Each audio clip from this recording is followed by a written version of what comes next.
Sport has the power to build strength and confidence, heal, inspire, and bring communities together. This is Level Playing Field. Hello and welcome to Level Playing Field. I'm your host, Greg Westlake. Later in the show, we meet a woman working to make para-sport more financially accessible in her community. But first, we crash and bang with Canada's wheelchair rugby team. After losing the bronze medal match at the 2016 Paralympics, the team went through some drastic changes. Several veterans retired, leaving holes in a once stable roster. But it also created opportunity. An opportunity for new athletes to fill that void and live their Paralympic dream. I have a little bit of an attitude, I don't know if you can tell, but I'm kind of one of those dudes where you tell me I can't, I won't, or I'm not allowed to. I'm gonna do it, I'm gonna do it better than you, and I'm gonna laugh at you while I'm doing it. With that defiant attitude, Shane Smith has been working toward one goal for most of his life. A lot of these guys got injured later in life. For me, I have been in a chair and an amputee since I was 4 months old. So since I was 7, playing sledge hockey, Paralympics has been my lifelong dream, right? Some of these guys might have had dreams of NHL, NBA, whatever. For me, it's always been Paralympics. It started with hockey, but eventually Shane pursued his dream with wheelchair basketball for 17 years, including 8 with the Canadian junior team. And as I got older, I kind of just fell out of love with the sport. You know, you do something for so long every day, it's bound to happen, right? And I was going through some other mental health issues as well. So falling out of love with the sport while dealing with the mental health issues, I'd been considering retiring from the sport for a few years. So I left and I retired from basketball. Shane's decision to walk away led to some deep soul searching.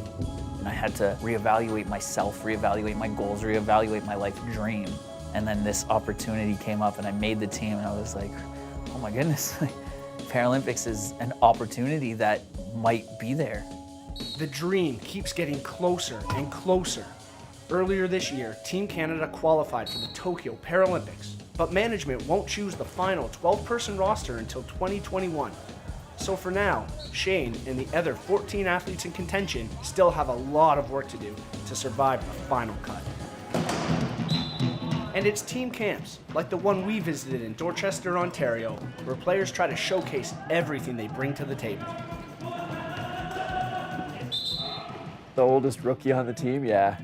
I don't feel anywhere near my age, so it is what it is, I guess. I just gotta roll with it. At 41 years old, you might think that Eric Furtado Rodriguez missed his window to compete in his first Paralympic Games. You'd be wrong. Like Shane, he's very much in contention. But unlike Shane, his introduction to parasports came much later in life. Wheelchair rugby was introduced to me in a rehab hospital. I was completely unable to do anything on my own, and somebody threw me a DVD and popped it in and said, check this out. And I was like, holy cow, this is bananas. Like, these guys are doing stuff that I can probably never imagine myself doing. So I was like, okay, well, this is a good goal. Let's strive for this. Let's check it out and see if we can do it. And 8 months later, I was in my first rugby chair and haven't stopped ever since. Absolutely love at first sight. It was cool to see, like, you're in such a fragile state, you're hooked up to machines, you don't see yourself smashing into other chairs or getting flipped over and bounced around. And when you see that happening, you're like, whoa, okay, that's possible. What else is possible? That was in 2009. 11 years removed from his snowboarding accident, Eric knows it's possible to live your dream, if you put in the work. Over that time, he's also come to appreciate the sport on a different level. I love the fact that it's not just 4 guys smashing into 4 guys. There's thinking, there's positioning on court. It's kind of like, if this, then that. It's like a chess match going on with violence. Shane also appreciates the tactical side of the sport, but for him, it was the collisions that solidified his love of the game. One of my first games was in Vancouver, and I got hit from behind, which is the one hit that we're really not supposed to do. And I was going full speed on a breakaway, and she hit me from behind on my back wheel, spun me out, and I cracked some ribs. And that was the moment where I was like, yep, this needs to be my job for the rest of my life. I love the sound.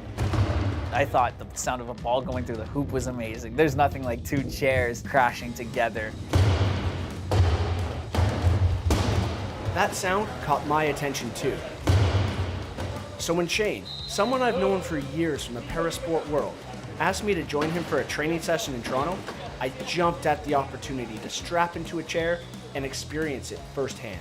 But before I joined the scrimmage, we chatted courtside while his training partners warmed up.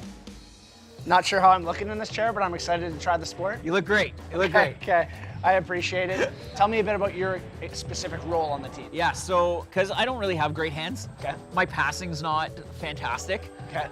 So really, my role on this team, I'm here for defense. When we need some stops, when we need to keep a lead, protect a lead, I'm there for energy and I'm there for defense. I'm there to hit people, get in their face, and, you know, kind of be annoying. Good. Which you've known me for a long time. You know that's not hard. So, you know, basketball taught me a lot of chair skills, and I've brought a lot of the pick and rolls and the seals and all that stuff over to rugby for sure. That's awesome, man. So are you happy now you're settled with the rugby team? Do you feel like you finally found your calling in sport? The best decision I ever made for me in my life was leaving basketball to come play rugby. Nice. So you got the motivational speaking going. You're the energy guy here on the court. Yeah. You put the clamps on defense. Yeah. You meet a young child with a disability, they want to get into sport. What's your advice for them? Not to allow your disability, or not to let other people who think you have a disability hinder you from doing what you want to do.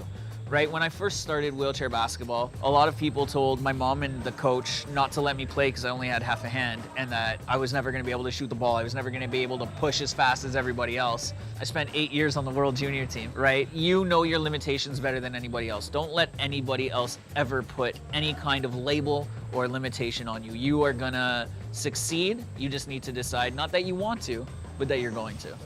Advice I took to heart as Shane prepared me to play.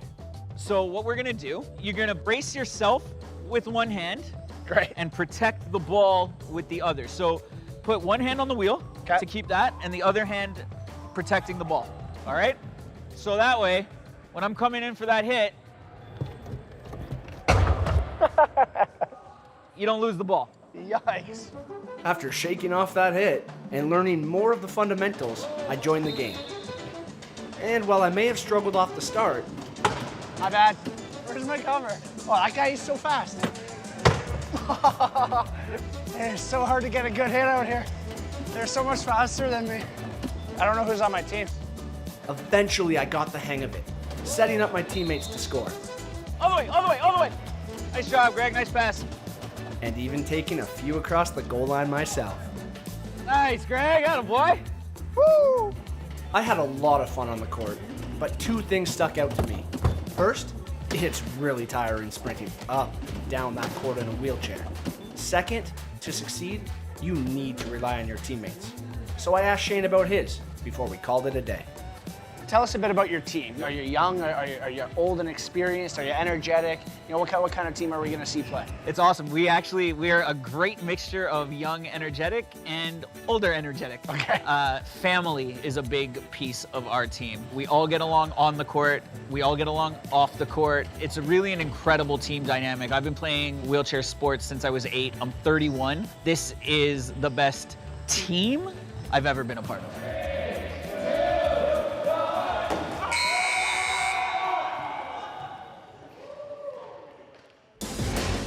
More to come on Level Playing Field. You're watching Level Playing Field. Sport Explained. Wheelchair Rugby. Wheelchair rugby is a full-contact sport where men and women compete on the same team. The object of the game is to carry the ball across your opponent's goal line. The ball carrier must have firm control of the ball when two of their wheels cross the goal line for a goal to count. There are two variations of rugby wheelchairs. offensive and defensive. Offensive chairs are used by players with more function and are designed for speed and mobility. They contain a front bumper to prevent defenders' wheelchairs from hooking and slowing their progress. Defensive chairs are most often used by players with less function and have bumpers designed to better hook and impede opponents' progress, limiting their chances to score. The sport is played on a standard basketball court, 28 meters long by 15 meters wide. A center line divides the court lengthwise. Two sidelines mark the out-of-bounds area on the left and right, and the end lines do the same at the top and bottom of the playing surface. An 8-meter wide goal line, centered in each team's defensive zone on the end line, is used for scoring. Pylons are used to mark the ends of the goal line. Extending the 8-meter width of each team's goal line is a 1.75-meter deep key area. Like a regulation volleyball, a wheelchair rugby ball has a circumference between 65 to 67 centimeters and weighs 260 to 280 grams. Each team has up to 12 players, with 4 players on the court at any time. For competition, your functional level is graded with a number ranging from 0.5 to 3.5. Teams cannot exceed a combined number of 8 on the court at any given time. The game consists of 4 8-minute quarters, and the team with the most points at the end of the game wins. Now you're ready to crash and bang. I'm Greg Westlake, and that was Sport Explained. Before the break, we met 2 athletes on the verge of reaching their first Paralympics with Canada's wheelchair rugby team. Now, we meet a veteran, helping them integrate into the squad and reach their full potential.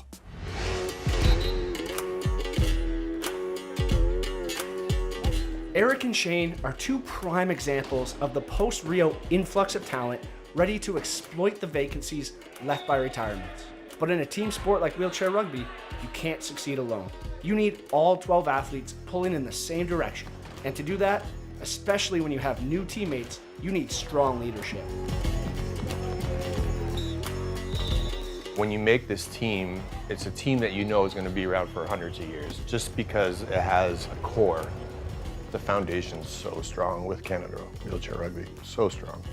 44-year-old Mike Whitehead is a big part of that foundation. He has represented Canada at the last 4 summer games and shows no signs of slowing down. In fact, he's getting faster. Something that has caught the eye of his head coach at Wheelchair Rugby Canada, Patrick Cote. Best shape of his life, his power is up, his speed is up, his overall fitness is up. Now he plays full games and he's not tired. I guess it started from self-driven desire. I'm not going to be happy with being on the sideline or in and out. He wanted to be on court at 32 minutes. He asked me what it would take. I told him it was still his decision to take action or not. He did. The game's fast, the kids are fast. You know, there was a few slaps in the face where we had some finishes that, you know, weren't so great, and I'm looking at myself at the screen and I'm like, God damn, that doesn't look like a national team athlete. It looks like kind of an old chubby dude. I just had to dial some things and make some changes, and the results came fast. And speed is what it's about. I have the novelty now on the court to do things that I haven't done before. And yeah, the guys have fun with it. His teammates might like to tease him about being quicker than ever, but his evolution also serves as an example to those coming up. If you want to play, you need to work. A clear message. His leadership doesn't end there though. Mike is always willing to go the extra mile to ensure new players feel supported. He enjoys taking on that mentorship responsibilities. He's good at it, he knows he's good at it, super patient, likes to engage in those discussions. I think he really enjoys being around younger players. They remind him why he's there in the first place. I have the novelty of wearing a few hats, right? I get to act like a kid, and they just like, look at this guy, he's coming up on 50 and he's acting 12. And I can play a bit of the mentor role hat too, and which is good. I've enjoyed that part. That added purpose for the veterans is perfectly exemplified in the relationship between Mike and Shane Smith. It's about building trust and building a relationship. And when that's in place, then I can have some of those harder conversations with him. I can say things that maybe I wanted to say to him in the first year rooming with him, but it took 2-3 years. You know, it's like whipped cream and crap, you know? He's been getting a lot of whipped cream, but lately I would give him some crap. And he's responded well. I think we built a nice base of some good trust. Yeah, he's a great guy. So a bright future. I don't have a great relationship with my dad. He's kind of in and out of my life. And Mike has 2 kids of his own, and he's really taken on that role of being a dad to me. And I know if I'm ever down, in trouble, whatever, I can count on calling Mike and having those hard conversations that a son needs to have with his dad. And, you know, for the first time in my life, I feel like I really have that positive male role model who, good or bad, he's always gonna have my back, but he's also gonna be the first one to put me in my place if I need to be, right? While Shane and Mike's bond is unique, even in his 40s, Eric Furtado Rodriguez has benefited from the veteran leadership on the team. Most of the low pointers have taken me under their wing and kind of showed me what's lacking in my game and where I need to improve, and also what I'm good at, and kind of push me to be better. I think everybody's been pretty good at nudging me in the right directions. The nudges have helped, but he's also put in the work, on the court and also in the video room. As a low pointer or someone with less physical function, Eric can't rely on athletic ability alone. As a low pointer, you're like the slowest guy on the floor, but you need to be almost the smartest guy. And I've seen him put the work in. He's a student of the game. Tactical and technical progression are it's actually off the charts. Definitely his biggest asset. Yeah, he's a workhorse. It's nice to be recognized for not only being able to catch and pass a ball, but know where to be, when to be there. It's a big compliment. I take pride in the work I put in because it's not as easy for someone with less function to gain the muscle mass or the speed or the distance on passes. We put in so much work and so much time, and we see such small increments in the results as opposed to someone with more muscles or more function. So yeah, I take pride in that. And he's a gamer. I like being on the floor with Eric in big games because he's a competitor. In a gold medal game and a medal game where it's like, oh, I didn't know you had that in you. That's fun to see. And with the team qualified for the Paralympics next summer, there is a great chance Mike will get to see Eric and Shane in big games soon. Scrimmage, baby! Let's go!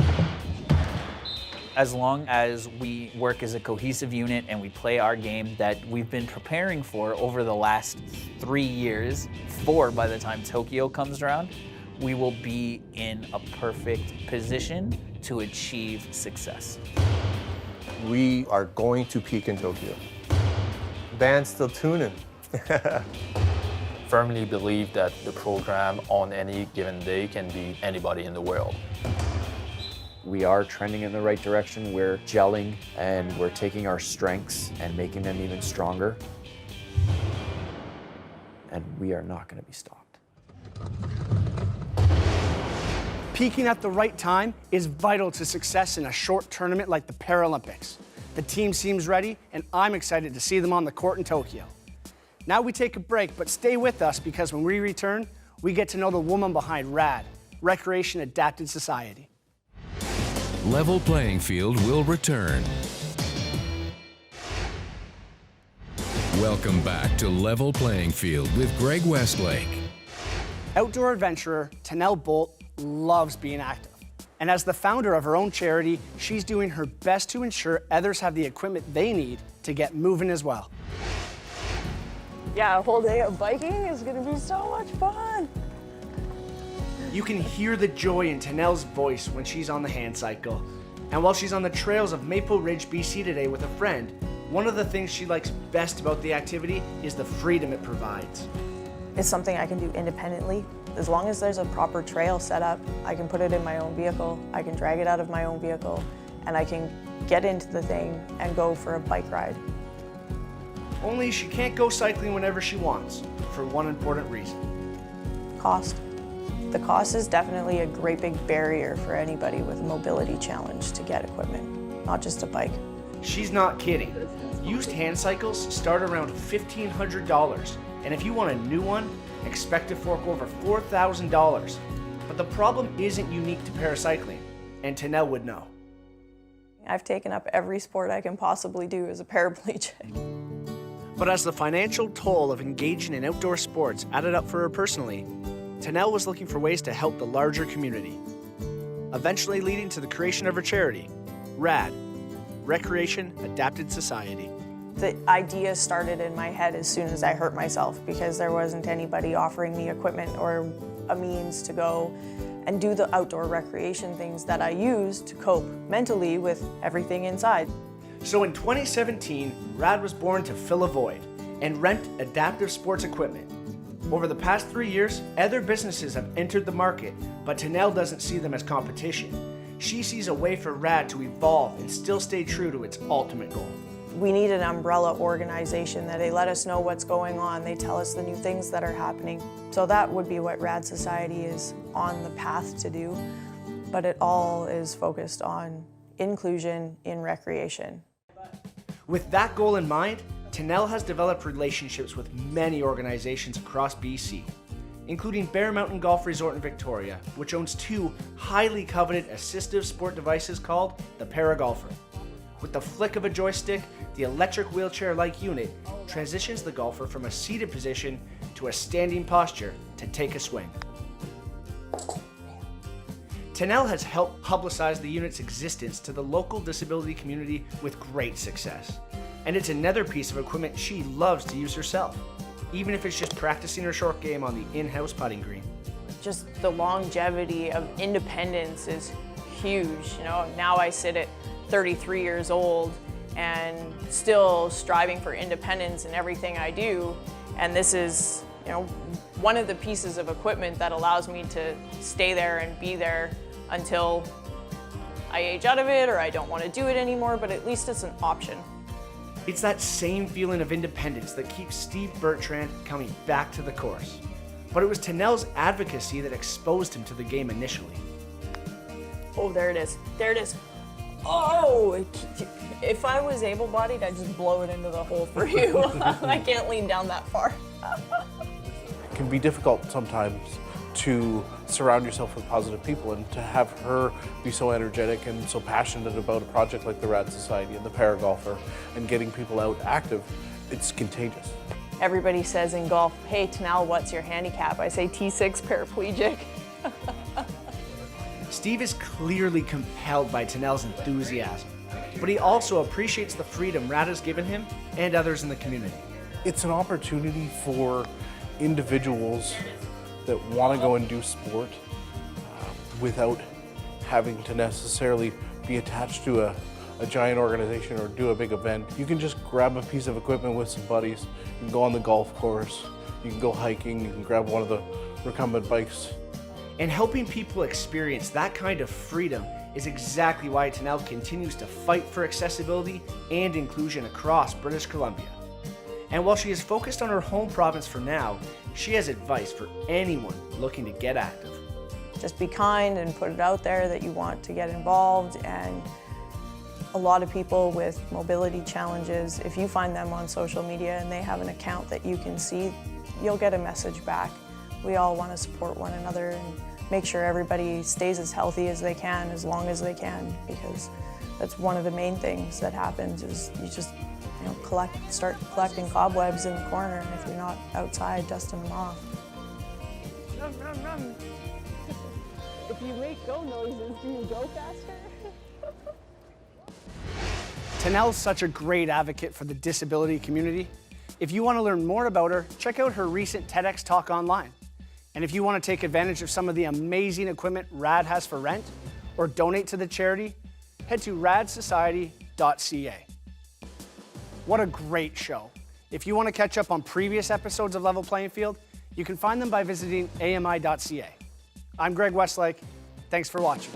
Host Greg Westlake, segment producer Johanna Ryan, videographers Matthew McGurk, Sergio Vera Barahona, additional camera Brian Roy. Editor Andrew Pickup. Integrated Describe Video Specialist Simone Cupid. Audio Producer, Composer, and Engineer Mike Monson. Graphics Andrew Antonello, Mike Smith. President and CEO David Arrington. Copyright 2020, Accessible Media Inc.